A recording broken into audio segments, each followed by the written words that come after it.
S'il te plaît, peux-tu m'aider à prendre soin de mon enfant? Je veux qu'elle vive comme une humaine normale.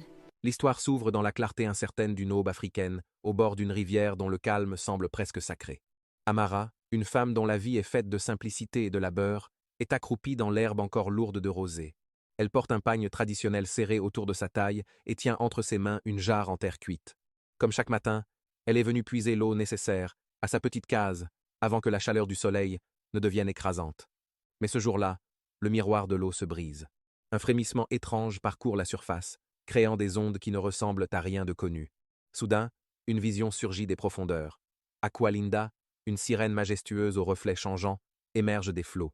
Dans ses bras, elle porte un nourrisson enveloppé dans un tissu d'une blancheur éclatante. Amara, saisie par une terreur primordiale, recule, mais la détresse dans les yeux de la créature l'immobilise. Aqualenda supplie Amara de prendre soin de son enfant pour qu'elle puisse vivre une existence humaine. La compassion l'emporte sur la peur. Amara dépose sa jarre et reçoit l'enfant, sentant sur ses mains la fraîcheur de l'onde. Sans un mot de plus, Aqualinda s'enfonce dans les abysses, laissant derrière elle une traînée de lumière et une femme dont la vie vient de basculer à jamais. Amara quitte la rive, oubliant sa jarre sur l'herbe, le cœur battant à tout rompre. Elle marche vers le village, serrant contre elle ce petit être dont elle ignore tout. À mesure qu'elle approche des premières habitations, le silence se fait sur son passage. Les hommes s'arrêtent de discuter, les femmes délaissent leurs mortiers, et les enfants s'attroupent. Le village devient un tribunal muet. Les murmures ne tardent pas à s'élever. D'où vient ce bébé? Amara n'était pas enceinte au lever du jour. La suspicion, telle une traînée de poudre, embrase les conversations. Face aux interrogations pressantes des villageois, Amara choisit le silence ou le mensonge protecteur. Elle s'enferme dans sa petite hutte en terre, démunie. Elle n'a ni lait, ni argent, ni appui pour élever cet enfant des eaux. Elle contemple le bébé, consciente que ce don est aussi un fardeau. La nuit tombe, chargée de mystères, et Amara réalise que pour protéger cette petite vie, elle devra bâtir un rempart de secrets autour d'elle.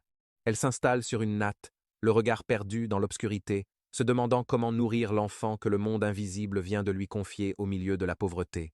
Alors que le désespoir menace d'engloutir Amara, une lueur spectrale illumine les murs de sa case. Aqualinda réapparaît sous une forme diaphane et dépose sur le sol un bol blanc avec un couvercle. Elle explique à Amara que ce bol est une source de richesse infinie.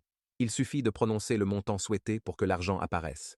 Avant qu'Amara ne puisse poser une question, l'apparition s'évanouit. Peu après, un ancien du village entre, soupçonneux. Amara, portée par un instinct maternel féroce, lui assure que la mère de l'enfant est une parente hospitalisée et très souffrante. Le vieil homme repart, sceptique mais sans argument. Restée seule, Amara s'approche du bol magique. Sa voix